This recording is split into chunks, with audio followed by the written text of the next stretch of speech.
জি, আসসালামু আলাইকুম ওয়া রাহমাতুল্লাহি ওয়া বারাকাতুহু। আচ্ছা, তো রহমতুল্লাহ। বৃহস্পতিবার দিন হয়তো ছুটির দিন অনেকে মনে করছে, যার কারণে আপনার অনেকে আসতে বিলম্ব করতেছে।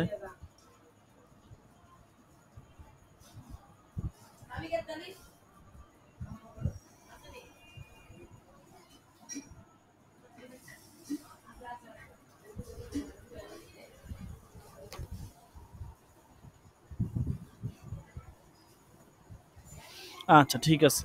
তো আমাদের যে পয়েন্টটা ছিল সেটা হচ্ছে যে সুদখোররা এত সুখে সম্মানে কেন? মানে যারা সুদখোর আছে তারা আসলে এত সুখে সম্মানে কেন থাকে?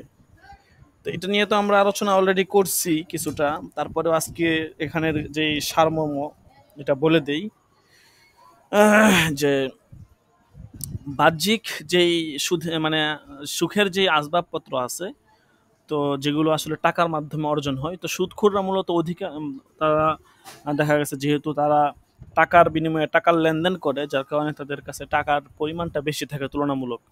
তো সব মিলিয়ে দেখা গেছে তারা কেমন যেন বাহ্যিক আসবাবপত্র সংগ্রহ করে মানে সুখ নিয়ে আসতে চায়।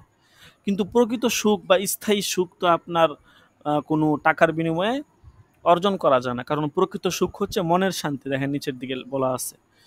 তো এই জন্য বাহ্যিকভাবে মনে হচ্ছে তারা অনেক সুখে আছে, কিন্তু তারা আসলে প্রকৃতপক্ষে সুখে নাই। আল্লাহ তাআলা যাদেরকে সুখ দান করেছে মূলত তারাই প্রকৃত সুখী।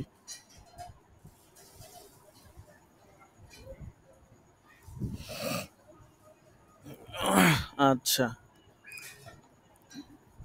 তো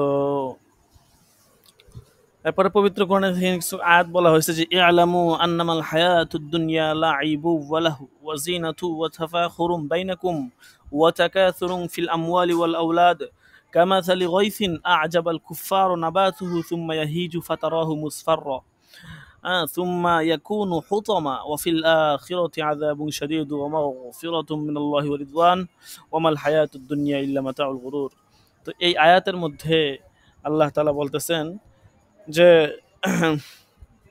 তোমরা জেনে রাখো যে পার্থিব জীবন এটা তো শুধুমাত্র ঝাঁক জমক কৌতুক, এটা পারস্পরিক ধনসম্পদ ও সন্তান সন্ততিতে প্রাচুর্য লাভের প্রতিযোগিতা ব্যতীত অন্য কিছুই নয়।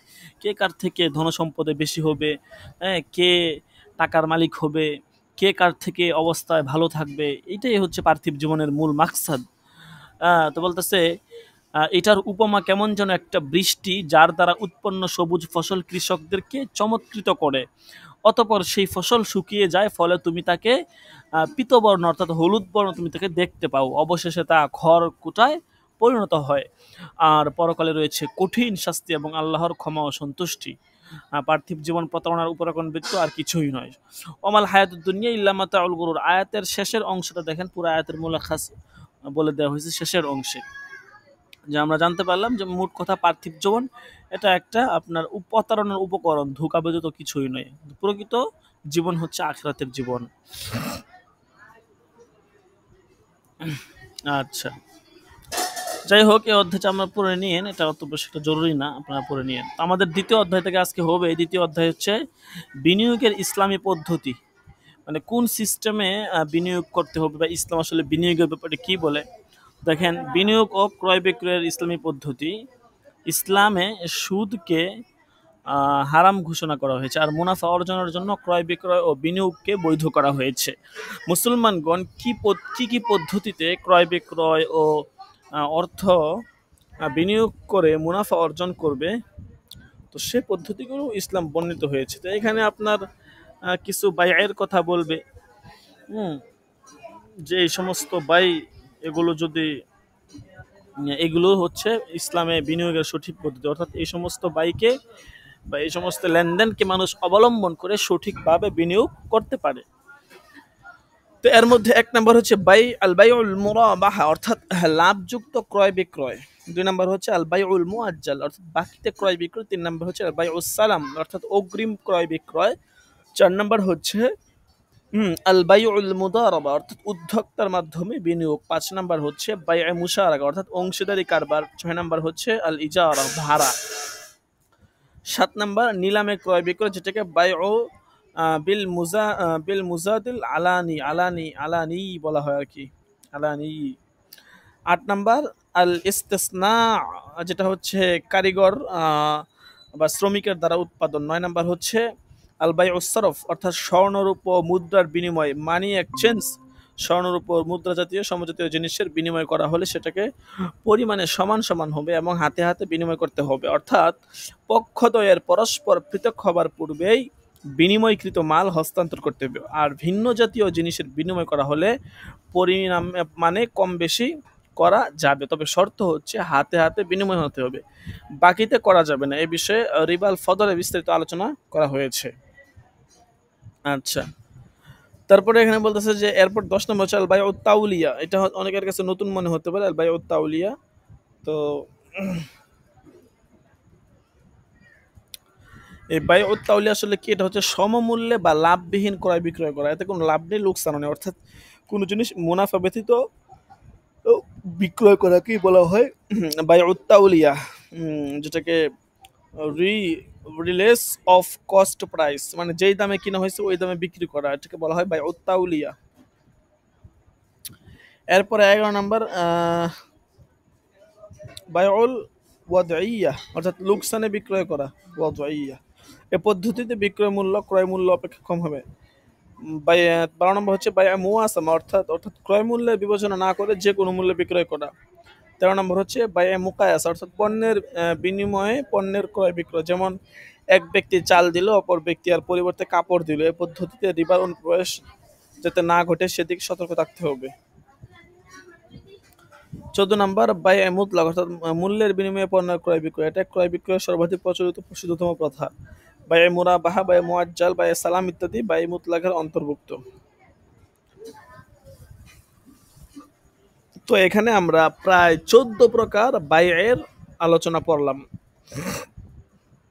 আমরা তো মনে হয় আগে মাত্র শুধুমাত্র ৩-৪ প্রকার ৪-৫ প্রকারের বাই পড়ছি, এখানে আমরা বিস্তারিত ১৪ প্রকার বাইয়ের আলোচনা পড়লাম। তারপরে এখানে প্রত্যেক প্রকার বাই সম্পর্কে আলোচনা করবে এবং প্রত্যেক প্রকার বাইয়ের উদাহরণ এবং হুকুম বলবে। তো প্রথমেই আসতেছে বাইয়ে মুরাবাহা পদ্ধতি। দেখেন কি বলে, যে বাইয়ে মুরাবাহা পদ্ধতি এটা হচ্ছে লাভে ক্রয় বিক্রয় করা।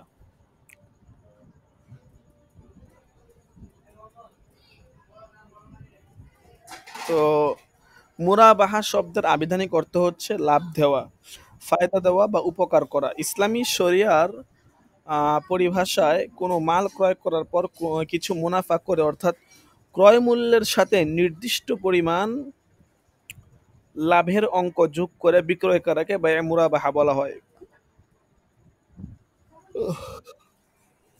উদাহরণ সহ প্রত্যেকটা বিষয় এখানে সুস্পষ্টভাবে বলা হবে। কাজেই আপনারা যদি এখন এগুলো ভালো করে না বুঝেন তাহলে কিন্তু পরবর্তীতে দেখা গেছে যখন পরীক্ষা হবে তখন সব কিছু অস্পষ্ট মনে হবে। এর জন্য আপনাদেরকে এখনই এগুলো ভালো করে বুঝে নিতে হবে, আর না হয় পরবর্তীতে বুঝতে দেখবেন যে কিছুই সবকিছু অন্ধকার অন্ধকার লাগতেছে আর কি।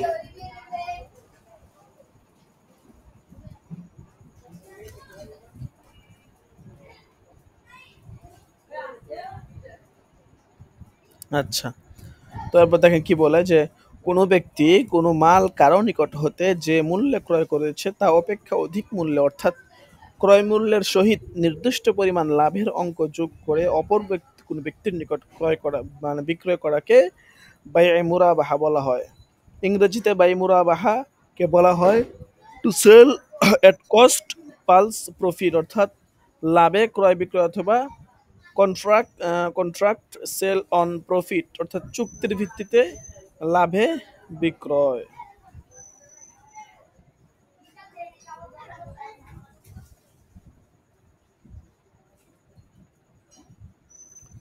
পবিত্র কোরআনে বলা হয়েছে আহাল্লাহুল বাইয়া, অর্থাৎ আল্লাহ ব্যবসাকে ক্রয় বিক্রয়কে হালাল করেছেন। অন্যত্র বলা হয়েছে, হে মুমিনগণ, তোমরা একে অপরের সম্পত্তি অবৈধভাবে ভক্ষণ করো না, তবে তোমাদের পারস্পরিক সম্মতি ব্যবসা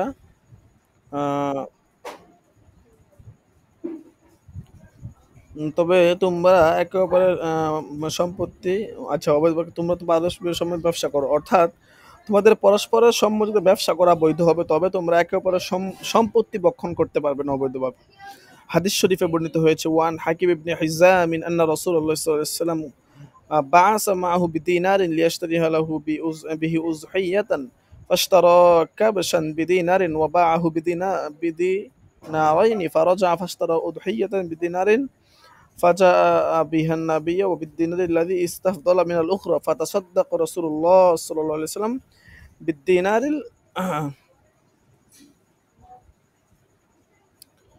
পৃষ্ঠাটা কই চলে গেল, فتصدق رسول الله صلى الله عليه وسلم بالدينار استفضل من الأخرى فتصدق رسول الله صلى الله عليه وسلم بالدينار فدعا أن يبارك في تجارته। হয়তো স্পষ্ট ইবারত বুঝতে পারতেছেন যে একজন সাহাবী উনি হচ্ছে বলেন যে কুরবানির পশু খরিদ করার জন্য 1 দিনার দিয়ে তাকে বাজারে পাঠালেন রাসূলুল্লাহ। তিনি সাল্লাল্লাহু আলাইহি ওয়াসাল্লাম তিনি 1 দিনার দিয়ে একটি দুম্বা ক্রয় করলেন এবং তা 2 দিনারে বিক্রি করলেন। তারপর তিনি বাড়িতে ফিরে আসলেন এবং রাসূলুল্লাহ সাল্লাল্লাহু আলাইহি ওয়াসাল্লামের মানে আরেকটা দিনার দিয়ে আরেকটা কুরবানির পশু ক্রয় করলেন। অতঃপর পশু অতিরিক্ত দিনার এনে রাসূলুল্লাহ সাল্লাল্লাহু আলাইহি ওয়াসাল্লামকে দিলেন। রাসূল সাল্লাল্লাহু আলাইহি ওয়াসাল্লাম উহা দান করে দিলেন এবং তার জন্য দোয়া করলেন যেন তার ব্যবসায় বরকত লাভ হয়। আচ্ছা, এই হাদিস থেকে জানা যায় আপন কাজে উকিল বা প্রতিনিধি নিযুক্ত করা এবং লাভে ক্রয় বিক্রয় করা জায়েজ বা বৈধ। পবিত্র কোরআনে আল্লাহ পাক ব্যবসা এবং পণ্য সামগ্রী ক্রয় বিক্রয়ের মাধ্যমে মুনাফা অর্জন করাকে হালাল করেছেন। মুনাফা তখনই অর্জিত হবে যখন বিক্রয় মূল্য পণ্যের ক্রয় মূল্য হতে অধিক হবে। যে কেউ বায়ে মুরাবাহা মাধ্যমে যে কেউ বায়ে মুরাবাহা পদ্ধতিতে পণ্যের ক্রয় বিক্রয় করতে পারে। ইসলামী ব্যাংকসমূহ গ্রাহকের অনুরোধে এই পদ্ধতিতে পণ্যের ক্রয় বিক্রয় করে থাকে। তো বায়ে মুরাবাহার শরঈ বিধান এটাও স্পষ্ট হয়েছে, তারপরেও এখানে একটু স্পষ্ট হয়ে আরো বলে দিবে যে ক্রয় বিক্রয়ের মাল মুদ্রার অঙ্ক না হয়ে পণ্য অর্থাৎ কমিডিটি হতে হবে। বায়ে মুরাবাহার শরঈ বিধান বা বায়ে মুরাবাহা জায়েজ হওয়ার শর্তাবলী, যে ক্রয় বিক্রয়ের যে মাল অর্থাৎ মুদ্রার অঙ্ক, এটা পণ্য না হয়ে কমিডিটি হতে হবে। অর্থাৎ ক্রয় বিক্রয়ের যে মালটা আর কি মানে মুদ্রার অঙ্কটা এটা অঙ্ক না হয়ে পণ্য, অর্থাৎ ক্রয় বিক্রয়ের যে জিনিসটা আপনি করবেন ওটা পণ্য হতে হবে, এটা মুদ্রা হতে পারবে না, মুদ্রা জাতীয় হয়ে যেতে পারবে না। 2 নম্বর হচ্ছে যে মাল বিক্রয় করা হবে সে মালের বিক্রয় মূল্য মুদ্রার অঙ্কে নির্ধারিত হতে হবে। ধরেন আপনি মোবাইল বিক্রি করবেন, তো এই মালের মোবাইল মূল্য 10,000 টাকা, এটার মুদ্রার অঙ্কে নির্ধারিত হতে হবে। এটা আপনার হচ্ছে অন্য কোনো পণ্য মাধ্যমে হতে পারে না, মুদ্রার অঙ্কের মাধ্যমে হতে হবে। 3 নাম্বার, দেশে বিভিন্ন প্রকার মুদ্রার প্রচলন থাকলে কোন মুদ্রায় বিক্রয় মূল্য পরিশোধ করা হবে তা চুক্তিপত্রে উল্লেখ থাকতে হবে। 4 নাম্বার, ক্রেতা বিক্রেতা অর্থাৎ আকীদাইন ইজাব কবুল দ্বারা ক্রয় বিক্রয় চুক্তি সম্পাদিত হবে। ইজাব কবুল একই মজলিসে হতে হবে, কারণ কোনো ব্যক্তির বিক্রেতার কোনো জিনিসের বিক্রয়ের আগ্রহ প্রকাশ ব্যতীত এবং ক্রেতার ক্রয়ের আগ্রহ প্রকাশ ব্যতীত ক্রয় বিক্রয় চুক্তি সম্পাদিত হতে পারে না। ইশারা বা কোনো কর্মের মাধ্যমে ক্রয় বিক্রয় সম্মতি জ্ঞাপন করা যায়। এখন আকীদাইন দুটি মজলিস থেকে উঠে যাওয়ার আগে তারা চুক্তি করে ফেলে, তাহলে কেমন যেন বোঝা গেল তাদের এখানে আপনার কি নাই, সম্মতি নাই। এই জন্য বলা হয়েছে যে মজলিসে থাকা অবস্থায় কি করতে হবে, আপনার চুক্তি সম্পাদিত করতে হবে, আর নাহলে নতুন করে আবার প্রস্তাব দিলে তখন ভিন্ন বাসলা। 5 নাম্বার, বিক্রয়ের মালামাল মাকুদ আলাইহি প্রয়োজনীয় ও উপকারী হওয়া আবশ্যক। 6 নাম্বার, ক্রয় বিক্রয়ের পণ্য অবশ্যই হালাল পণ্য হতে হবে যা ইসলামী শরিয়া নিষিদ্ধ নয়। 7 নাম্বার, যে পণ্য বিক্রয় করা হবে সে পণ্যের বাস্তব উপস্থিতি অবশ্যই থাকতে হবে। বাইআ সালাম অর্থাৎ অগ্রিম ক্রয় বিক্রয়ের ক্ষেত্রে পৃথক মাসলা হবে আর কি। 8 নাম্বার, বিক্রয়ের মাল হস্তান্তরযোগ্য এবং ক্রেতার নিকট পরিচিত হতে হবে। 9 নাম্বার, বিক্রয়ের মাল অস্থাবর সম্পত্তি হলে এর উপর বিক্রেতার পূর্ণ মালিকানা দখল প্রতিষ্ঠিত হতে হবে, কারণ অস্থাবর সম্পত্তি ক্রয় করে তার দখল করার পূর্বে বিক্রয় করা বৈধ নয়। যে মালে ক্রয় বিক্রয় চুক্তি হয়েছে সে মালের উপর অন্য কারো মালিকানা থাকতে পারবে না। অনেকগুলো শর্ত, এগুলো সচরাচর স্পষ্ট শর্তই। 10 নাম্বার, জমি কিংবা অন্যান্য স্থাবর সম্পত্তি ক্রয় করার পর তা দখল করার পূর্বে বিক্রয় করা যাবে। আপনি ক্রয় করছেন কিন্তু ক্রয় করলে বিক্রয় করা যাবে, দখল না আসলেও, মানে তার দখলে আছে, তার মানে ইয়াতেই আছে। সে এখনো আপনাকে দখল বলতে এখানে বুঝাইছে, ধরেন তার জমিনে কিছু ঘাসপালা বা তার কিছু ফসল ছিল বিক্রেতার, সেগুলো এখনো সরায় নাই, পরিপূর্ণ আপনার কাছে হস্তান্তর করে নাই, কিন্তু আপনার হচ্ছে টাকা আপনি দিয়ে দিচ্ছেন, ঠিক আছে, এরকম আর কি বিষয়টা। তো দখল না হলেও চলবে। তারপরে 11 নাম্বার, ক্রয় বিক্রয় চুক্তি কোনো নির্দিষ্ট সময়সীমার জন্য হতে পারবে না। একটি নির্দিষ্ট সময়সীমার জন্য হলে তা শুদ্ধ হবে না। 12 নাম্বার, মালের প্রকৃতি, পরিমাণ, গুণাগুণ, বিক্রয় মূল্য, সেল প্রাইস ইত্যাদি সুনির্দিষ্ট হতে হবে, নতুবা ক্রয় বিক্রয় বৈধ হবে না, কারণ এতে বিবাদ ও প্রতারণা হতে পারে। 13 নম্বর, ক্রেতা কর্তৃক বিক্রেতার নিকট মূল্য পরিশোধ এবং বিক্রেতা কর্তৃক ক্রেতার মালিকানায় বিক্রিত মালামাল হস্তান্তরের মাধ্যমে ক্রয় বিক্রয় চুক্তি কার্যকর হবে। 14 নম্বর, ক্রয় বিক্রয় চুক্তি শুদ্ধ হওয়ার জন্য ক্রেতা ও বিক্রেতাকে বুদ্ধিমান হতে হবে, অর্থাৎ ক্রয় বিক্রয়ের পরিণতি সম্পর্কে সম্যক জ্ঞান থাকতে হবে, তবে বালেগ হওয়া শর্ত নয়। দেখছেন, সুন্দর কথা বলছে, বালেগ হওয়া শর্ত নয়, কিন্তু ক্রয় বিক্রয়ের পরিণতি সম্পর্কে তাদের জানতে হবে, বুদ্ধিমান হওয়া লাগবে আর কি।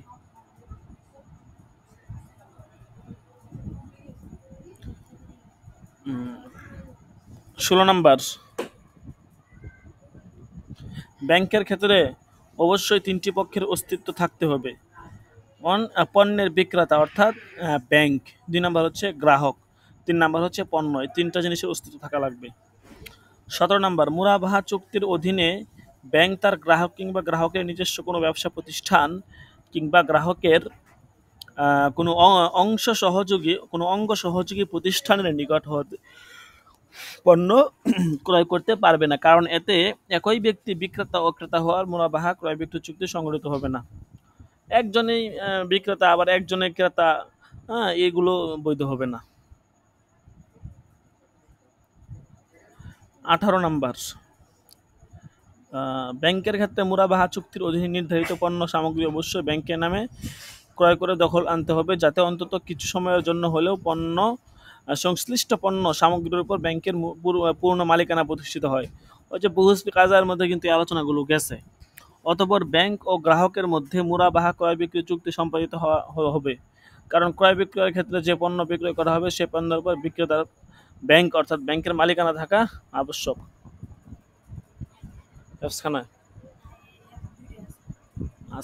মসজিদে। আচ্ছা, 19 নম্বর, ক্রেতাকে পণ্য সরবরাহ না দিয়ে যদি মুরাবাহার নামে নগদ অর্থ প্রদান করে, সেক্ষেত্রে লেনদেনের শর্ত হিসেবে অতিরিক্ত কিছু আদায় করা হয়, তাহলে তা সুদ বলে গণ্য হবে। বুঝতেই পারতেছেন কি কি বলতেছে, একদম সহজ, ব্যাখ্যার প্রয়োজন নেই। আশা করি কোনো পয়েন্ট যদি না বুঝেন বলবেন, বাকি আমার সবগুলো বুঝে আসতেছে, তাই আমি স্পষ্ট ব্যাখ্যা করতেছি না, এবং মোটামুটি সহজই, তেমন ব্যাখ্যার এখানে প্রয়োজন নেই। 20 নম্বর, মুরাবাহা পদ্ধতিতে বা এই মুরাবাহা আর কি, প্রথমে মানে প্রথম ক্রেতা মানে ব্যাংক, দ্বিতীয় ক্রেতা অর্থাৎ গ্রাহকের নিকট মাল, প্রথম ক্রেতা তো ব্যাংক হতেছে মার্কেটের নিকট থেকে সে প্রথম ক্রেতা আর কি, আর দ্বিতীয় ক্রেতা গ্রাহক ব্যাংকের কাছ থেকে। মাল বিক্রয়ের উদ্দেশ্যে মালের বিক্রয় মূল্য নির্ধারণকালে মালামালের ক্রয় মূল্যের সাথে পরিবহন খরচ, গুদাম ভাড়া, শুল্ক, ভ্যাট, পাহারাদারের মজুরি, অন্যান্য আনুষঙ্গিক খরচ যোগ করতে পারবে, কিন্তু আনুষঙ্গিক খরচ যোগ করার পর মালের মূল্য যে মূল্য দাঁড়াবে তাকে ক্রয় মূল্য অর্থাৎ পারচেস প্রাইস বলে উল্লেখ করা যাবে না, এটা আনুষঙ্গিক মিলায় বলতে হবে, ঠিক আছে। মানে আনুষঙ্গিক মিলায় বললে পারচেস প্রাইস বলা যাবে না, বরং বলতে হবে যে সব কিছু মিলায় এত খরচ হয়েছে, পারচেস প্রাইস শুধু যেটা দিয়ে কিনছেন ওইটাই। 21 নম্বর, মুরাবাহা পদ্ধতিতে যে পণ্যটি বিক্রয় করা হবে তার প্রকৃত ক্রয় মূল্য, মুনাফার পরিমাণ ও অন্যান্য খরচ চুক্তিপত্রে পৃথকভাবে উল্লেখ থাকতে হবে। 22 নম্বর, মাল যার নিকট বিক্রয় করা হবে অর্থাৎ ক্রেতা যদি মালের ক্রয় মূল্য, মুনাফা ও অন্যান্য খরচের পরিমাণ জানতে চায়, তাহলে বিক্রেতা তা জানাতে বাধ্য থাকবে, স্বাভাবিক কথা।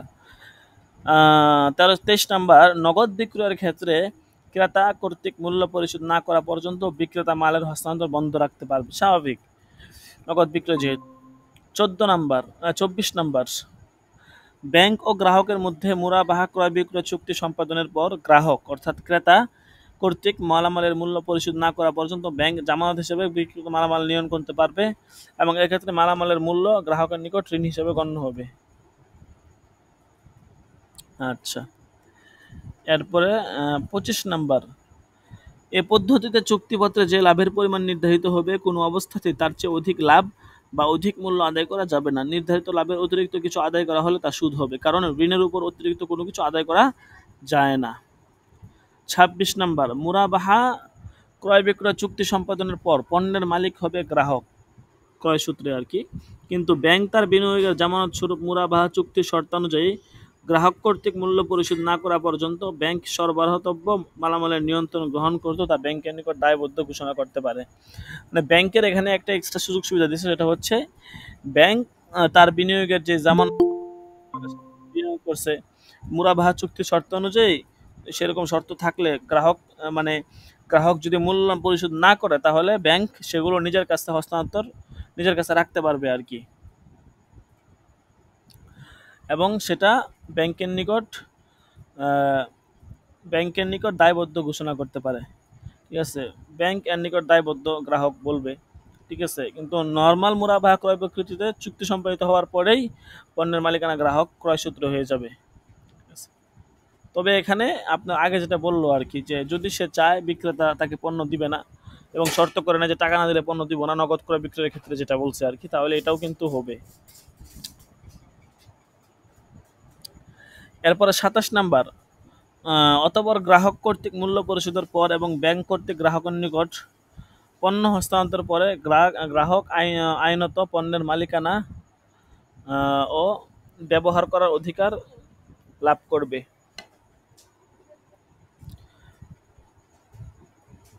২৮ নাম্বার, গ্রাহক ব্যাংকের পাওনা টাকা অর্থাৎ পণ্যের মূল্য পরিশোধ করতে ব্যর্থ হলে ব্যাংক চুক্তিপত্রের শর্ত অনুযায়ী ব্যাংকের গুদামে রক্ষিত মালামাল অর্থাৎ গ্রাহকের জামানত বিক্রি করে ব্যাংক তার পাওনা আদায় করতে পারবে। এই জামানতের কথাটা কিন্তু ব্যাংকের ক্ষেত্রে বেশি হয়, নর্মালি কিন্তু মানুষের লেনদেনের ক্ষেত্রে জামানতের বিষয়টা আসে না, তার লেনদেন তার ওই পরিমাণ হয় না, ব্যাংকের সাথে তো বড় লেনদেন হয়। ঠিক আছে। ২৯ নাম্বার, ক্রয় বিক্রয় বিশুদ্ধ হওয়ার জন্য সহায়ক এবং কোনো পক্ষই ক্ষতিগ্রস্ত হবে না, এরূপ যে কোনো শর্ত ক্রয় বিক্রয় চুক্তিতে যোগ করা হবে। কোনো পক্ষ শর্ত পূরণে ব্যর্থ হলে ক্রয় বিক্রয় চুক্তি একতরফা বলে বাতিল হবে। দেখছেন কতগুলো মুরাবাহা মানে সুন্দরভাবে সুষ্ঠুভাবে শুদ্ধ হওয়ার জন্য কতগুলো শর্তের কথা বলছে। ৩১ নাম্বার, নগদ বিক্রয়ের ক্ষেত্রে ক্রেতা কর্তৃক মূল্য পরিশোধ না করা পর্যন্ত বিক্রেতা ক্রেতার নিকট মালামাল হস্তান্তর বন্ধ রাখতে পারবে। ৩২ নাম্বার, মুরাবাহা পদ্ধতিতে প্রথমে ক্রেতা দ্বিতীয় ক্রেতাকে প্রতারিত করেছে বলে দ্বিতীয় ক্রেতা পরে জানতে পারলে এবং তা প্রমাণিত হলে ইমাম আবু হানিফা এর মতে প্রতারিত ব্যক্তির মালের মূল্য পরিশোধ সাপেক্ষে মাল রাখতেও পারবে অথবা ফেরত দিতে পারবে, যদি সে জানতে পারে তার সাথে প্রতারণা করা হয়েছে, এবারে তার দ্বিতীয় ক্রেতার এখতিয়ার থাকবে। ৩৩ নাম্বার, কিন্তু মাল ফেরত দানের পূর্বে দ্বিতীয় ক্রেতার নিকট মাল নষ্ট হলে আবু হানিফার মতে এখতিয়ার বাতিল হয়ে যাবে, তাকে মালের নির্ধারিত মূল্য পরিশোধ করে মাল রাখতে হবে, কিন্তু ইমাম আবু ইউসুফ দ্বিতীয় ক্রেতা যে পরিমাণ অর্থে ক্ষতি প্রতারিত হয়েছে সে পরিমাণ মূল্য কম দিতে পারবে। আচ্ছা। ৩৪ নাম্বার, ক্রেতা ও বিক্রেতার মধ্যে ক্রয় বিক্রয় প্রত্যাখ্যানের কোনো শর্ত না থাকলে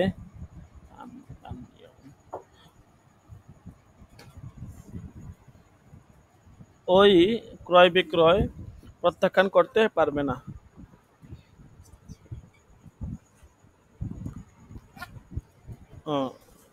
দিকে ৩৫ নাম্বার, ক্রয় বিক্রয় চুক্তি শুদ্ধ হবার জন্য স্থানীয়ভাবে প্রচলিত এবং ইসলামী শরিয়ার পরিপন্থী নয় এমন যে কোনো শর্ত ক্রয় বিক্রয় চুক্তিতে আরোপ করা যাবে, যেমন মূল্য পরিশোধ না করা পর্যন্ত মালামাল হস্তান্তর করা হবে না, জিনিস বন্ধক রাখতে হবে, কারো জামিন হতে হবে ইত্যাদি। এগুলো স্বাভাবিক, সমস্যা নেই, এগুলো স্থানীয় মানে শর্ত, এগুলা করা যাবে। ঠিক আছে।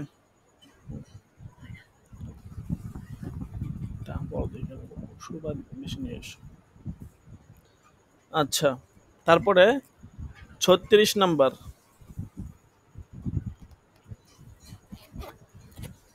কৃত মালামাল ক্রেতার অর্থাৎ ব্যাংকের অধিকারে না আসা পর্যন্ত তা পুনরায় বিক্রি করা জায়েজ নয়। কৃত মালামাল ক্রেতা ব্যাংক প্রথমে নিজের দখলে আনয়ন করবে অথবা তা বিক্রি করবে। এখানে আসলে প্রায় ৩৬টার মতো বলছে, এখানে দেখা গেছে কিছু কিছু কথায় ঘুরায় ফেরায় বারবার চলে আসছে আর কি। কিন্তু তারপরেও খুব সুন্দর হয়েছে, খুব সুন্দরভাবে এখানে লেখা হয়েছে, একদম স্পষ্ট করে সবগুলো পয়েন্ট তুলে ধরা হয়েছে। তো দেখছেন বাইআ মুরাবাহা কাকে বলা হয় এবং সেটা এই পদ্ধতি কি, এবং এটা সঠিকভাবে সম্পাদিত হওয়ার জন্য কতগুলো শর্তের কথা বলা হয়েছে। এখানে আসলে ব্যাপকভাবে লিখে দিছে, এখানে কিছু শর্ত হচ্ছে ব্যাংকের ক্ষেত্রে প্রযোজ্য, কিছু হচ্ছে ব্যক্তি সত্তার ক্ষেত্রে প্রযোজ্য আর কি, দুই ব্যক্তির মধ্যকার। তো যাই হোক, এগুলো সকলেই ভালো করে আত্মস্থ করে নেবেন। কোনো পয়েন্ট যদি বুঝে না আসে অবশ্যই বলবেন। এরপরে হচ্ছে বাইআ মুআজ্জাল, মানে বাকিতে ক্রয় বিক্রয় সিস্টেম। দেখেন অনেকে কিন্তু দেখা গেছে আমরা বাইয়ে মুআজ্জাল, বাইয়ে সালাম, বাইয়ে সরফ, বাইয়ে মুরাবাহা, বাইয়ে মুশারাকা, বাইয়ে মুদারাবা, এই যে ৭-৮ প্রকার ক্রয় বিক্রয় যেগুলো আমাদের সমাজে আমরা প্যাঁচ লাগায় ফেলি কোনটা কাকে বলা হয়। ঠিক আছে? তো এটা আসলে আমাদের চর্চা না থাকার কারণে প্রথমত হয়ে থাকে। তো আমরা এই জন্য খুব বেশি করে চর্চা করব। এবং এই বইটা দেখছেন কত সুন্দর। হ্যাঁ, এটা অবশ্যই সংগ্রহ করে নেবেন। অনেক সুন্দর করে এখানে সব বিষয়গুলো দেওয়া আছে। এরপরে বায়ে মুয়াজ্জাল পদ্ধতিতে, অর্থাৎ বাকিতে ক্রয় বিক্রয়। বায়ে মুয়াজ্জাল অর্থ হচ্ছে বাকিতে ক্রয় বিক্রয়। বাকিতে ক্রয় বিক্রয় লাভে হতে পারে, সমমূল্যে হতে পারে, আবার লোকসানেও হতে পারে। যদি লাভে হয়ে থাকে তাহলে তাকে বলা হয় মুরাবাহা বাই মুয়াজ্জাল। হুম। বায়ে মুয়াজ্জাল বলতে সাধারণত মুরাবাহা বায়ে মুয়াজ্জালকে বোঝানো হয়। এ পদ্ধতিতে ক্রেতাকে আগে বিক্রিত মাল সরবরাহ করা হয় এবং ক্রেতা কর্তৃক মালের মূল্য পরিশোধ করা হয় ভবিষ্যতে এক নির্ধারিত সময়। ইসলামে বায়ে মুয়াজ্জাল বাকিতে ক্রয় বিক্রয় করা বৈধ। পবিত্র কোরআনে বলা হয়েছে আহলাল্লাহুল বায়, আল্লাহ ক্রয় বিক্রয়কে হালাল করেছেন। এখানে সকল প্রকার ক্রয় বিক্রয় তথা নগদ, বাকি, অগ্রিম ক্রয় বিক্রয়কে বোঝানো হয়েছে। হাদিসের মাধ্যমেও বাকিতে ক্রয় বিক্রয়ের বৈধতা প্রমাণিত হয়েছে। ওই কিস্তি জাতীয় আর কি। عن عائشة رضي الله عنها قالت اشترى رسول الله صلى الله عليه وسلم طعاما من يهودي إلى أجل ورانه درعا له من حديد। হযরত আয়েশা রাদিয়াল্লাহু তাআলা আনহা থেকে বর্ণিত, রাসূলুল্লাহ সাল্লাল্লাহু আলাইহি ওয়াসাল্লাম এক ইহুদির নিকট হতে কিছু খাদ্যদ্রব্য বাকিতে ক্রয় করেছিলেন এবং মূল্য বাকি থাকা তার জন্য তার লৌহ বর্ম ও ইহুদির নিকট বন্ধক রেখেছিলেন। আচ্ছা। বাইআ মুআজ্জাল বুখারী শরীফের হাদিস, মুসলিম শরীফের হাদিস। বাইআ মুআজ্জাল পদ্ধতিতে ক্রয় বিক্রয়ের শরঈ বিধান ফিকহের কিতাবে বিস্তারিতভাবে বর্ণিত হয়েছে। বাইআ মুআজ্জালের শরঈ বিধান কি, কিভাবে আসলে এই বাইটা সংগঠিত হবে এবং কিভাবে সংগঠিত হলে এটা জায়েজ হবে। ১ নাম্বার, এ পদ্ধতিতে ক্রয় বিক্রয়ের মাল মুদ্রার অঙ্ক না হয়ে পণ্য হতে হবে। দেখেন আগেরটা এবং এই শর্তটা দেখেন স্পষ্ট যে আপনার যে ক্রয় বিক্রয়ের ক্ষেত্রে আপনার মুদ্রার বিক্রয়ের মাল, আগে ধরেন কাপড় বিক্রয়ের মাল, এটা মুদ্রার অঙ্ক না হয়ে এটা স্পষ্টই, মানে মুদ্রার অঙ্ক হতে পারবে না। বিক্রয়ের মাল ধরেন যে কোনো একটা মাল যেটা আপনার আমার মধ্যে বাইয়ে মুআজ্জাল হিসেবে যেটা বিক্রি হবে ওটা মুদ্রা হতে পারবে না, মুদ্রার অঙ্ক হতে পারবে না, বরং এটা হইতে হবে পণ্য জাতীয়। ঠিক আছে? ক্রেতাকে পণ্য সরবরাহ না দিয়ে যদি বাইয়ে মুআজ্জালের নামে নগদ অর্থ প্রদান করতে লেনদেনের শর্ত আদায় করে তাহলে তা সুদ বলে গণ্য হবে। মালের বিবরণ, পরিমাণ, গুণাগুণ, মালের বিক্রয় মূল্য, মূল্য পরিশোধের সময়সীমা সুনির্দিষ্ট হতে হবে এবং তা চুক্তিপত্রে স্পষ্টভাবে উল্লেখ থাকতে হবে, নতুবা ক্রয় বিক্রয় বৈধ হবে না, কারণ এতে ভবিষ্যতে ক্রেতা ও বিক্রেতার মধ্যে বিবাহ ও কলহের সৃষ্টি হতে পারে।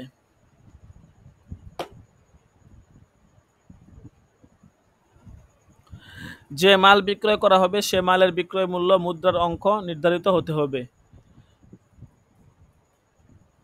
দেশে বিভিন্ন প্রকার মুদ্রা প্রচলন থাকলে কোন মুদ্রায় মূল্য পরিশোধ করা হবে তা চুক্তিপত্রে উল্লেখ থাকতে হবে।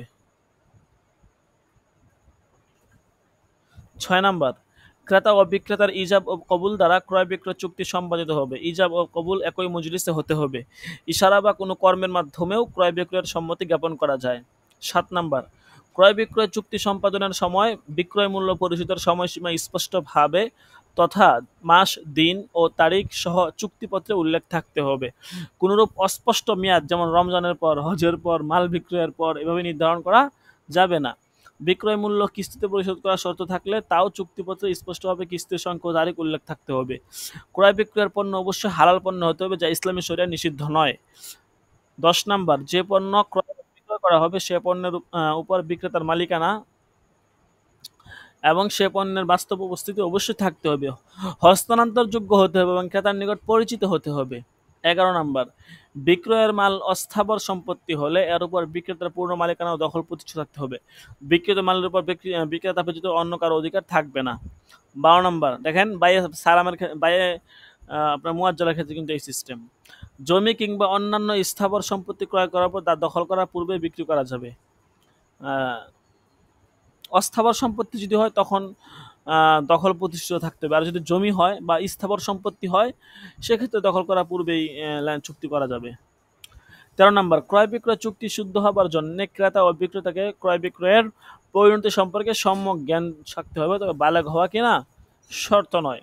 14 নম্বর, ক্রয় বিক্রয় দুটি পক্ষ থাকতে হবে, যথা ক্রেতা ও বিক্রেতা। একই ব্যক্তি ক্রেতা ও বিক্রেতা হতে পারবে না।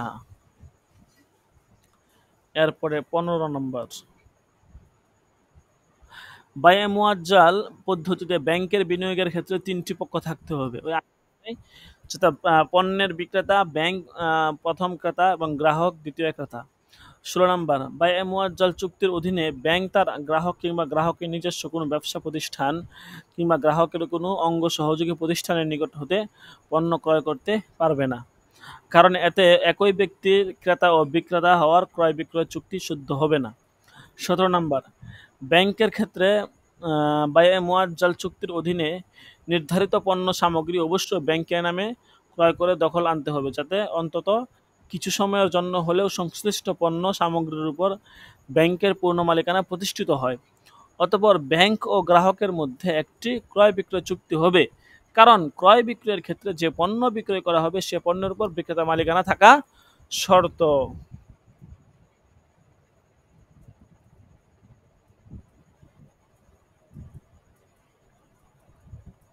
আচ্ছা, যাই হোক, তো এখানে যে কথাটা সুস্পষ্ট সেটা হচ্ছে যে ব্যাংকের কিন্তু আপনার, আমরা দুইটা বিক্রয় পড়লাম, সেখানে ব্যাংকের কিন্তু আপনার উভয়টার মধ্যে দেখলাম যে ব্যাংক হচ্ছে আপনার কি বলতেছে এখানে, ব্যাংক উভয়টার ক্ষেত্রে ব্যাংকের মালিকানা থাকা লাগবে, উভয়টার ক্ষেত্রে কিন্তু ব্যাংকের মালিকানা থাকতে হবে। এটা আমরা দেখলাম, ব্যাংকের কিছু সময় ব্যাংকের দখল হলে তারপরে ব্যাংক গ্রাহকের কাছে দিতে পারবে। 18 নম্বর, ক্রয় বিক্রয় চুক্তি কোনো নির্দিষ্ট সময়সীমার জন্য হতে পারবে না, একটি নির্দিষ্ট সময়সীমার জন্য হলে তা শুদ্ধ হবে না। 19 নম্বর, ক্রেতা ও বিক্রেতার মধ্যে ক্রয় বিক্রয় চুক্তি প্রত্যাখ্যান করার কোনো শর্ত না থাকলে ওই ক্রয় বিক্রয় কোনো পক্ষই প্রত্যাখ্যান করতে পারবে না। শর্ত থাকলে ভিন্ন কথা। ক্রেতা নির্ধারিত সময়ের মধ্যে পাওনা পরিশোধ করতে বাধ্য থাকবে, নির্ধারিত সময়ের পূর্বে বিক্রেতা ক্রেতার নিকট পাওনা টাকার টাকা আদা করতে পারবে না, স্বাভাবিক। বাকিতে ক্রয় বিক্রয়ের ক্ষেত্রে ক্রেতার নিকট বিক্রেতা মালামাল আগে সরবরাহ করা হবে এবং ক্রেতা কর্তৃক মালের মূল্য পরিশোধ করা হবে ভবিষ্যতের একটি পূর্ব নির্ধারিত সময়ে। ক্রেতার নিকট মালামাল সরবরাহের পর মালের উপর ক্রেতার আইনগত মালিকানা প্রতিষ্ঠিত হবে এবং ক্রেতার মূল্য পরিশোধ করার পরেই মালামাল ব্যবহার করতে পারবে, আর মালিকদের মূল্য ক্রেতার ঋণ হিসাবে গণ্য হবে। মালামালের মূল্য ক্রেতার উপর কি হিসাবে? ঋণ হিসাবে গণ্য হবে। 22 নাম্বার, বাকিতে বিক্রয়ের ক্ষেত্রে বিক্রেতা মালের হস্তান্তর বন্ধ রাখতে পারবে না, বরং বিক্রেতাকে ক্রয় বিক্রয় চুক্তি সম্পাদনের সাথে সাথে ক্রেতার নিকট মাল হস্তান্তর করতে হবে। 23 নাম্বার, ক্রয় বিক্রয় চুক্তি সম্পাদনের পর বিক্রেতা অর্থাৎ ব্যাংক মালের বিক্রয় মূল্য অপর কোন নির্দিষ্ট ব্যক্তির নিকট পরিশোধের জন্য ক্রেতাকে নির্দেশ দিতে পারবে। 24 নাম্বার, এ পদ্ধতিতে পণ্যের ক্রয় মূল্য, লাভের পরিমাণ এবং আনুষঙ্গিক খরচ ক্রেতাকে বলতে কিংবা চুক্তিপত্রে উল্লেখ করতে বাধ্য নয়, কেবল পণ্যের বিক্রয় মূল্য উল্লেখ করাই যথেষ্ট।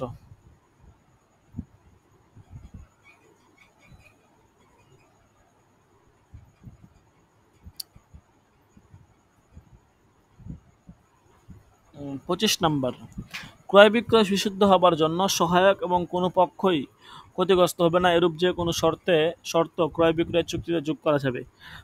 কোনো পক্ষ উক্ত শর্ত পূরণে ব্যর্থ হলে ক্রয় বিক্রয় চুক্তি একতরফাভাবে বাতিল করা যায়। 26 নাম্বার, বিক্রয়ের মালামাল অর্থাৎ মা আকুদ আলাইহি, যার উপর বিক্রয় চুক্তি সংগঠিত হয়, প্রয়োজনীয় উপকারী হওয়া আবশ্যক। 27 নাম্বার, বায়ে মুয়াজ্জাল অর্থাৎ বাকিতে ক্রয় বিক্রয়ের ক্ষেত্রে নিরাপত্তার নিশ্চয়তা ও বিশ্বস্ততার জন্য বিক্রেতার ক্রেতার নিকট কোনো জিনিস বন্ধক মর্টগেজ নিতে পারবে। বিক্রেতা বন্ধক গ্রহীতা বন্ধকীয় জিনিস ব্যবহার করতে পারবে না এবং ব্যবহার করার শর্ত করতে পারবে না, শুধুমাত্র দেনা পরিশোধ না হওয়া পর্যন্ত বন্ধকীয় জিনিস পাওনাদার বিক্রেতা নিজের দখলে রাখতে পারবে। বন্ধকি জিনিস দিয়ে কোনো মুনাফা অর্জিত হলে তা প্রকৃত মালিকের প্রাপ্য হবে। বিক্রেতা বন্ধক গ্রহীতা তা ভোগ করতে পারবে না। 30 নাম্বার, বন্ধকি মাল বিক্রেতার অর্থাৎ বন্ধক গ্রহীতার নিকট সম্পূর্ণ কিংবা আংশিক নষ্ট হলে এর দায়িত্ব বিক্রেতাকে অর্থাৎ বন্ধক গ্রহীতাকে কি করতে হবে? বহন করতে হবে। 31 নাম্বার, বন্ধকি মাল স্থাবর সম্পত্তি এবং তার চুক্তি মোতাবেক ক্রেতার বন্ধকদাতার তত্ত্বাবধানে থাকলে ক্রেতা অর্থাৎ বন্ধকদাতা বন্ধক গ্রহীতার অনুমতি সাপেক্ষে চুক্তি মোতাবেক বন্ধকি জিনিস দিয়ে মুনাফা অর্জন করতে পারবে এবং ক্ষতি সাধিত হলে এর দায় দায়িত্ব ক্রেতাকে অর্থাৎ বন্ধকদাতাকে কি করতে হবে? বহন করতে হবে। তবে ক্রেতা অর্থাৎ যিনি বন্ধকদাতা তিনি চাইলে মানে বন্ধকি জিনিস বিক্রি করতে পারবে না, করলে তা অবৈধ বলে গণ্য হবে।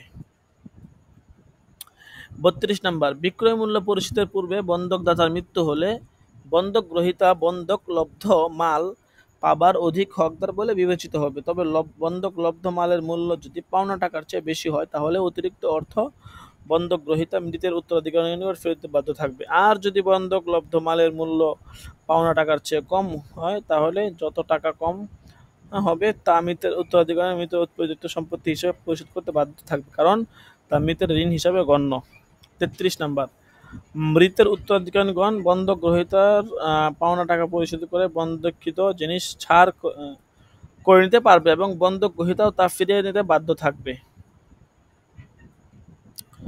34 নাম্বার, ক্রেতা আর্থিকভাবে অভাবের কারণে নির্ধারিত সময়ের মধ্যে ক্রয় মূল্য পরিশোধ করতে ব্যর্থ হলে এবং বিক্রেতাকে ক্রেতার মূল্য পরিশোধের সময়সীমা বাড়িয়ে দিলে তা বৈধ হবে। স্বাভাবিক, তার যেহেতু অক্ষমতা আছে, সে পারতেছে না, তাকে সময় বাড়িয়ে দিলে সেটা কি হবে? অবশ্যই বৈধ হবে। তবে বর্ধিত সময়সীমা উত্তীর্ণ হবার পূর্বে বিক্রেতা মূল্য পরিশোধের জন্য ক্রেতাকে টাকা দিতে পারবে না, যেহেতু সে বাড়াইয়া দিছে।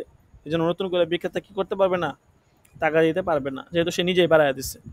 35 নাম্বার, মূল্য পরিশোধের সময়সীমা বর্ধিত করা হলে অতিরিক্ত সময়ের জন্য বিক্রেতা মালের অতিরিক্ত কোনো মুনাফা ধার্য কিংবা মূল্য বাড়িয়ে দেওয়া যাবে না। স্বাভাবিক, এটা অতিরিক্ত আদায় করা সুদ বলে গণ্য হবে। এরপর 36 নাম্বার, ক্রেতা যদি সামর্থ্য থাকা সত্ত্বেও বিক্রেতার বিক্রয় মূল্য পরিশোধ না করে কিংবা পরিশোধ করার টাল বাহানা করে তাহলে বিক্রেতা ক্রেতার বিরুদ্ধে মামলা দায়ের করতে পারবে। 37 নাম্বার, ক্রয় বিক্রয় এরূপ বলা যাবে না যে নগদ হলে এত টাকা আর বাকিতে হলে এত টাকা, বেশি এত টাকা, এরূপ বলা হলে এবং সময়ের উপর ভিত্তি করে অতিরিক্ত কিছু আদায় হলে সুদ হবে। বরং বলতে হবে যে আমি কি করতেছি, বাকিতে আপনার কাছে এত টাকা বিক্রি করলাম। চুক্তিপত্রে বাইরে মুয়াজ্জাল নীতিমালা পরিবন্ধী কোনো শর্ত আরোপ করা যাবে না। কৃত মালামাল ক্রেতার দখলে না আসা পর্যন্ত তা পুনরায় বিক্রি করা জায়েজ নয়। কৃত দ্রব্য ক্রেতা প্রথমে নিজে দখলে আনবে, তারপর অবশ্য বুঝে তা বিক্রি করবে। আচ্ছা, তারপর হচ্ছে সালাম পদ্ধতি। আজকে আমাদের পয়েন্ট কোন পর্যন্ত ছিল এটা একটু আগে দেখে নেই।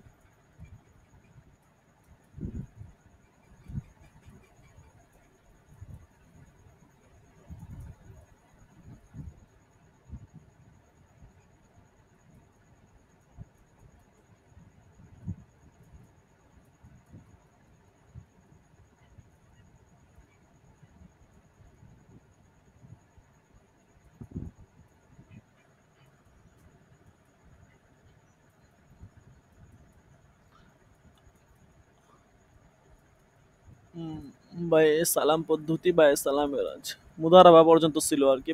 সালাম এবং মুদারাবা আরো দুইটা অধ্যায় আছে। আচ্ছা, ধরে নেই। সালাম অর্থাৎ অগ্রিম ক্রয় বিক্রয়ের সিস্টেম। সালাম অর্থ হচ্ছে অগ্রিম ক্রয় বিক্রয়, অর্থাৎ একে সালাফও বলা হয়। এ পদ্ধতিতে ক্রেতা কর্তৃক মালের মূল্য বিক্রেতাকে অগ্রিম পরিশোধ করা হয়। এ পদ্ধতিতে ক্রেতা কর্তৃক মালের মূল্য বিক্রেতাকে কি করা হয়? অগ্রিম পরিশোধ করা হয়। আর বিক্রেতা কর্তৃক মাল ক্রেতার নিকট সরবরাহ বা হস্তান্তর করা হয় ভবিষ্যতে নির্ধারিত সময়ের মধ্যে।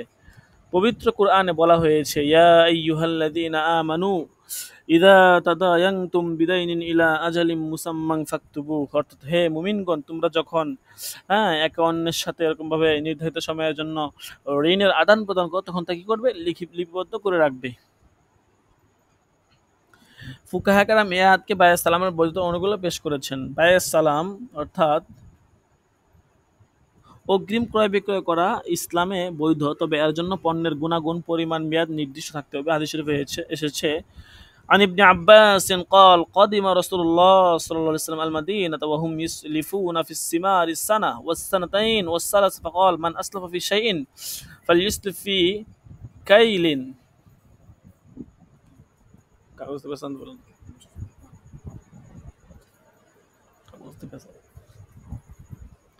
في كيل معلوم ووزن معلوم إلى أجل معلوم.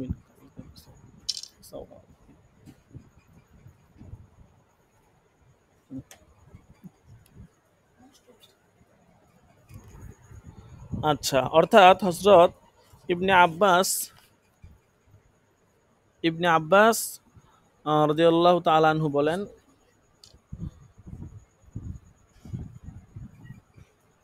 রাসূলুল্লাহ সাল্লাল্লাহু আলাইহি ওয়াসাল্লাম যখন মদিনায় পদার্পণ করেন তখন মদিনাবাসীগণ ১, ২ ও ৩ বছর মেয়াদের বিভিন্ন প্রকার ফল অগ্রিম ক্রয় বিক্রয় করত। তা দেখে রাসূলুল্লাহ সাল্লাল্লাহু আলাইহি ওয়াসাল্লাম বলেন, যে ব্যক্তি অগ্রিম ক্রয় বিক্রয় করবে সে যেন নির্ধারিত পরিমাণ, নির্ধারিত ওজন এবং নির্ধারিত মেয়াদের জন্য করে।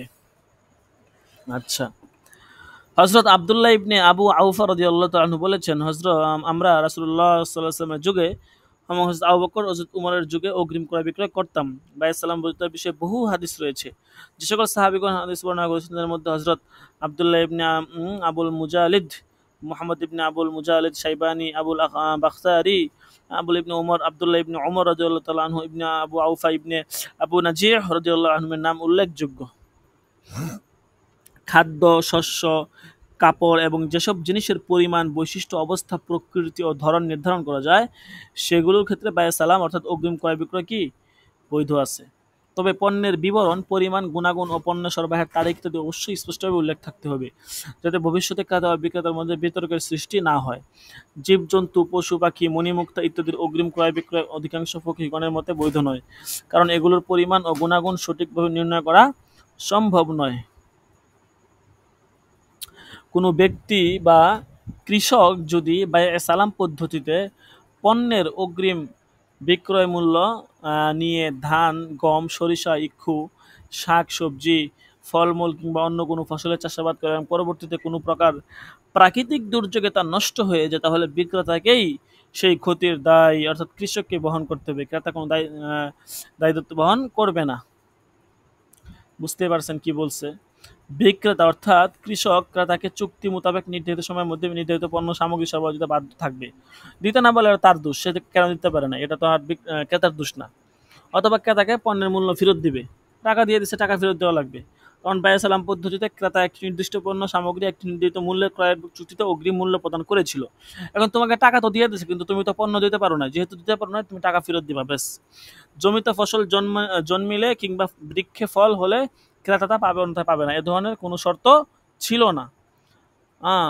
আর বাই'আস সালাম পদ্ধতিতে ধরনের কোনো শর্ত করা বৈধও নয়। এরূপ শর্ত করা হলে তার বাই'আস সালাম হবে না, স্বাভাবিক। তখন বাই'আস সালাম থাকবে না।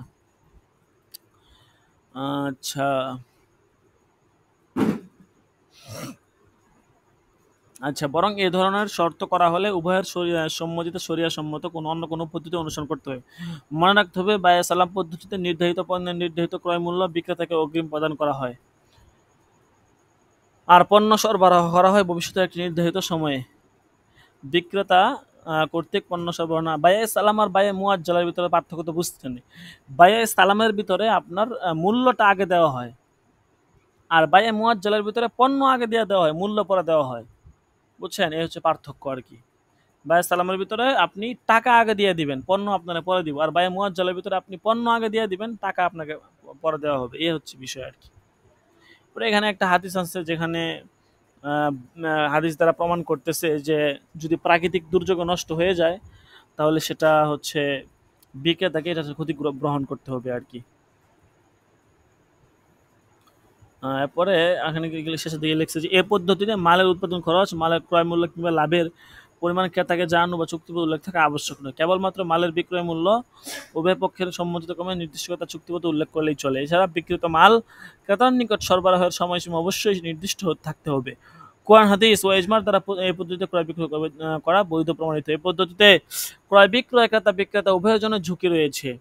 উভয় পক্ষ যদি সৎ ও আদর্শবান না হয় তাহলে এই পদ্ধতিতে আর্থিক দুর্বলতার সুযোগে অধিক মুনাফা আদায়, প্রতারণা, সুদের অনুপ্রবেশ ঘটিতে সম্ভাবনা থাকে। কিন্তু সমাজে যেহেতু প্রচলন আছে এবং উভয় যদি সৎ হয় তাহলে কিন্তু এই পদ্ধতিতে ক্রয় বিক্রয় করা যায়, কোনো সমস্যা হওয়ার কথা না, হয়ও না। যারা করে আসলে তারা তো সব কিছুতেই সমস্যা করে। এরপরে বাইয়ে সালামের শরঈ বিধান, এখানে কয়টা কয়টা লিখছে দেখি, এক গাদা। আচ্ছা, এখানে অল্প কয়েকটা লিখছে, আমরা পড়ে ফেলি, বেশি সময় লাগবে না। শরঈ বিধান কি লিখছে? প্রথমে লিখছে যে ক্রেতা বিক্রেতা ইজাব কবুল দ্বারা ক্রয় বিক্রয় চুক্তি সম্পাদিত হবে। ক্রেতা ও বিক্রেতাকে বুদ্ধিমান ও ক্রয় বিক্রয় সম্পর্কে সম্যক জ্ঞান থাকতে হবে, বালেগ হওয়া শর্ত নয়। 2 নাম্বার, চুক্তিপত্রে মালের বিক্রয় মূল্য নির্ধারিত হতে হবে। 3 নাম্বার, নগদ মূল্য অর্থাৎ ইন ক্যাশ কিংবা মালের দ্বারা পরিশোধ করা যাবে। মূল্য মালের দ্বারা পরিশোধযোগ্য হলে তা পরিমাপযোগ্য, না ওজনযোগ্য, না গণনাযোগ্য, তার বিবরণ ও পরিমাণ চুক্তিপত্র স্পষ্ট উল্লেখ থাকে। অর্থাৎ মূল্যের মানে নগদ টাকা দিয়ে মানে লেনদেন করা যাবে বা মালের মাধ্যমে লেনদেন করা যাবে।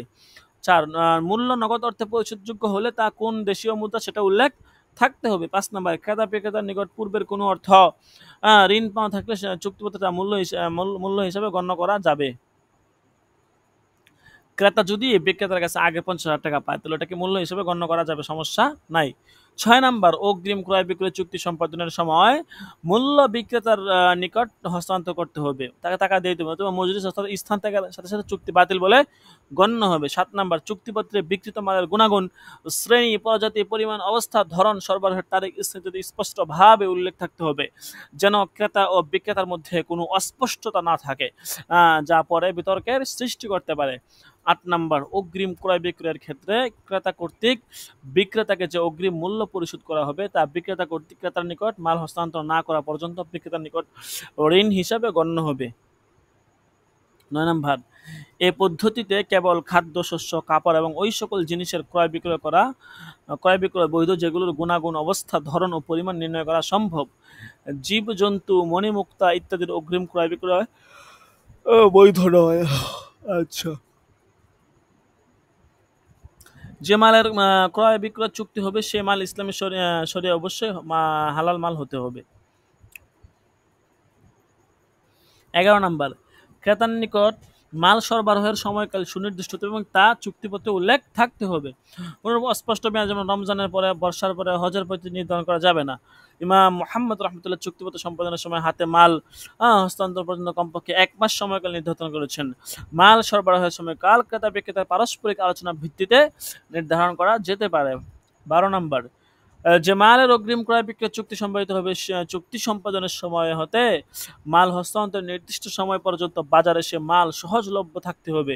এমন মালের মানে চুক্তি করছি আমরা যে মাল পাওয়াই যায় না, মাল বাকি না রেখে তৎক্ষণাৎ হস্তান্তর শর্ত করা হলে অগ্রিম ক্রয় বিক্রয় চুক্তি বাতিল হয়ে যাবে।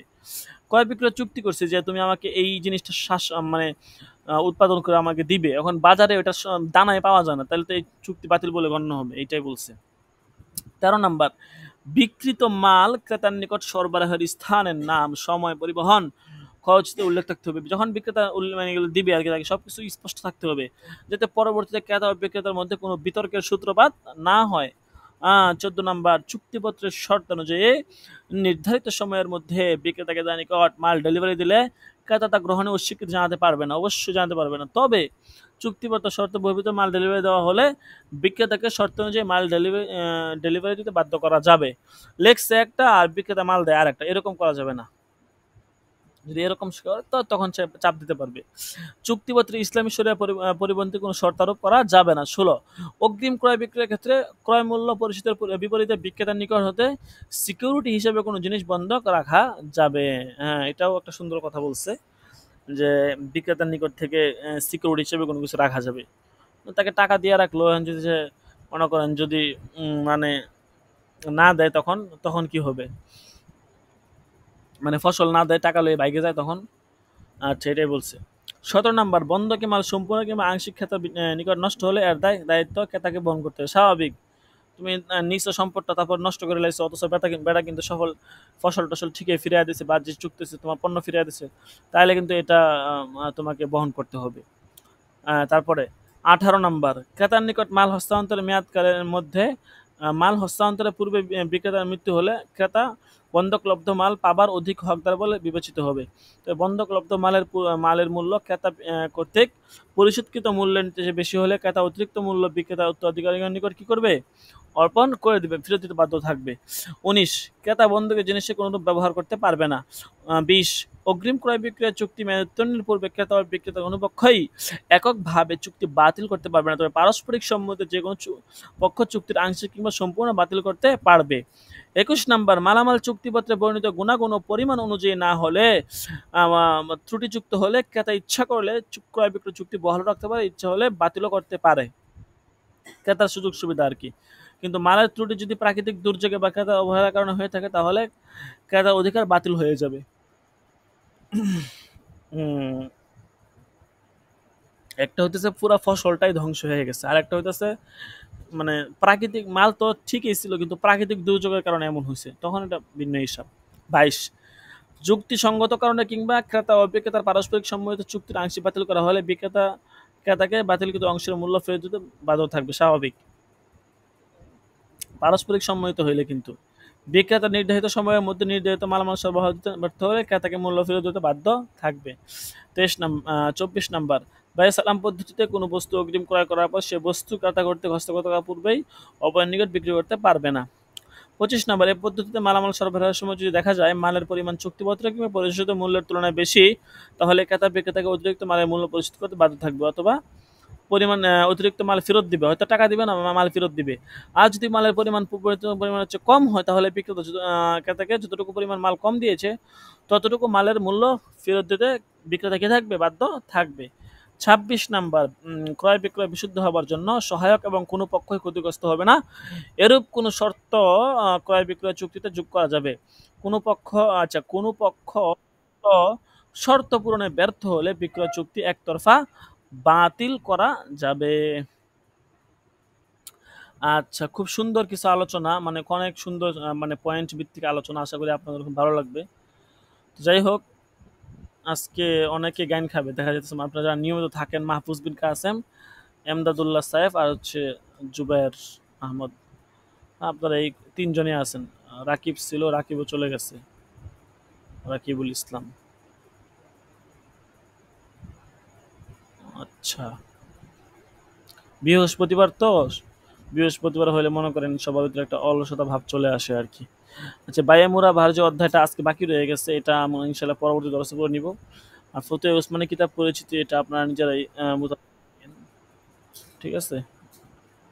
আচ্ছা, আমি আপনাদের হাজিরাটা দেই, তারপর দশটা শেষ করি।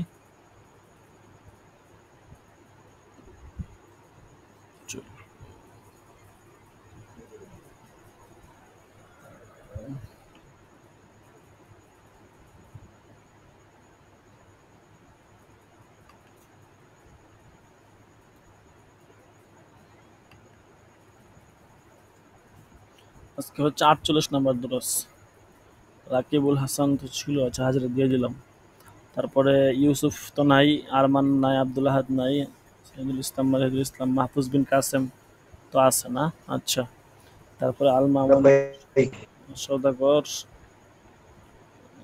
আচ্ছা আল আমিন তুষার নাই।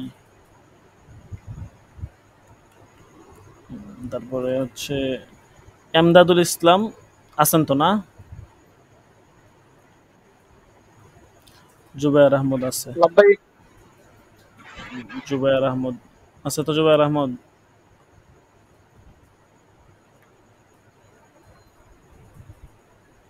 لبيك. জি জি, আচ্ছা ঠিক আছে। আপনারা হচ্ছে ইনশাল্লাহ আগামী শনিবার আবার দরস হবে।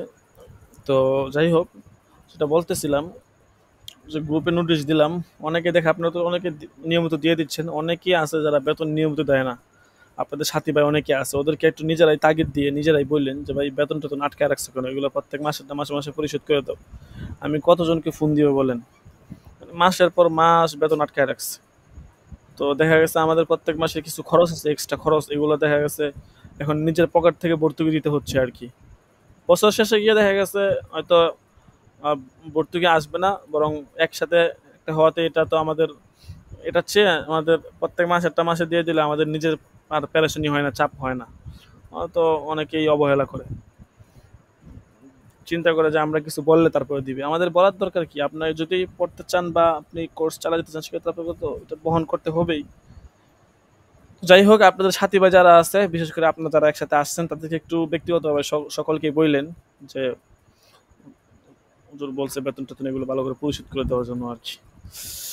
আচ্ছা ঠিক আছে, সকলে ভালো থাকবেন ইনশাল্লাহ। আর যাদের বেতন বাকি অতি দ্রুত পরিশোধ করে দেওয়ার চেষ্টা করবেন ইনশাল্লাহ। আগামী দরসে আবার দেখা হবে। সকলে ভালো থাকবেন। জাযাকুমুল্লাহ। আসসালামু আলাইকুম ওয়া রাহমাতুল্লাহি ওয়া বারাকাতুহু। ওয়ালাইকুম আসসালাম ওয়া রাহমাতুল্লাহি ওয়া বারাকাতুহু।